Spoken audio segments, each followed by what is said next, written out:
Aligarh university की सुनवाई के दौरान मुसलमानों की दलील पर सीजेआई के सामने क्यों भिड़े सिब्बल और मेहता। अलीगढ़ मुस्लिम यूनिवर्सिटी के स्पेशल स्टेटस के खिलाफ पड़ी याचिका पर सुप्रीम कोर्ट में सीजेआई डीवाई चंद्रचूड़ की अगुवाई में 7 जजों की संवैधानिक पीठ सुनवाई कर रही है। इसी सुनवाई के दौरान सुप्रीम कोर्ट का माहौल तब गर्मा गया जब कपिल सिब्बल और तुषार मेहता के बीच तगड़ी नोकझोंक हो गई। यह नोकझोंक सीजेआई चंद्रचूड़ की अगुवाई वाली संवैधानिक पीठ के सामने ही हुई। सवाल यह है कि आखिर ऐसा क्या हुआ कि सीजेआई चंद्रचूड़ के सामने ही दोनों बड़े कद के वकील आपस में भिड़ गए। दरअसल अलीगढ़ मुस्लिम यूनिवर्सिटी की तरफ से सीनियर लॉयर कपिल सिब्बल दलील पेश कर रहे थे, वहीं केंद्र सरकार की तरफ से solicitor general Tushar Mehta supreme court में वकील के तौर पर पेश हुए। कपिल सिब्बल ने अपनी दलील में मुसलमानों के बारे में ऐसा कुछ कहा कि तुषार मेहता ने उनका जमकर विरोध किया। कपिल सिब्बल ने कहा कि इंडिया में एजुकेशन के मामले में मुस्लिमों की हालत बिल्कुल अनुसूचित जातियों से भी नीचे है।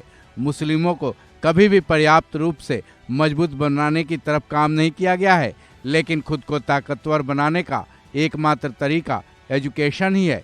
लेकिन ज़्यादातर फेमस सिलेबस में अल्पसंख्यक काफ़ी कम है। इस मामले में बहुतायत बहुसंख्यकों की ही है। सिब्बल ने अपनी दलील में एक बार फिर जोर दिया कि ऐसा इसलिए है क्योंकि मुस्लिमों को कभी भी मजबूत बनाने की कोशिश ही नहीं की गई है। कपिल सिब्बल की इसी दलील को सुनकर सॉलिसिटर जनरल तुषार मेहता ने अपना विरोध जाहिर किया। उन्होंने सिब्बल की दलील को काटते हुए कहा कि ऐसा नहीं है और मैं इसका विरोध करता हूं। उसके बाद फिर दोनों में सीजेआई चंद्रचूड़ की अगुवाई वाली संवैधानिक पीठ के सामने ही आपस में तगड़ी नोकझोंक हुई। हालांकि ये पहला मौका नहीं है जब कपिल सिब्बल और तुषार मेहता में कोर्ट रूम में ही ऐसी नोकझोंक देखने को मिली है। इससे पहले भी कई बार ऐसा देखा गया है कि सुप्रीम कोर्ट में कई केसेस में सुनवाई के दौरान दोनों एक दूसरे की दलीलों पर विरोध प्रकट करते रहे हैं।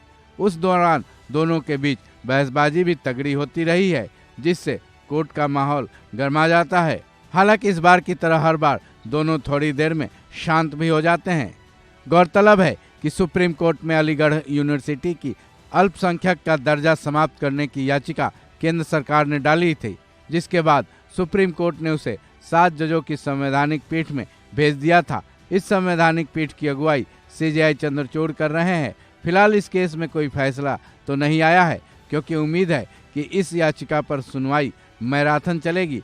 इस सुनवाई के दौरान सीजेआई चंद्रचूड़ केंद्र सरकार को संविधान का पाठ भी पहले ही पढ़ा चुके हैं, जिसमें उन्होंने आर्टिकल 30 का जिक्र किया था और बताया था कि एजुकेशन के क्षेत्र में अल्पसंख्यकों के अधिकार और रूल्स के बारे में इसी आर्टिकल में चर्चा है।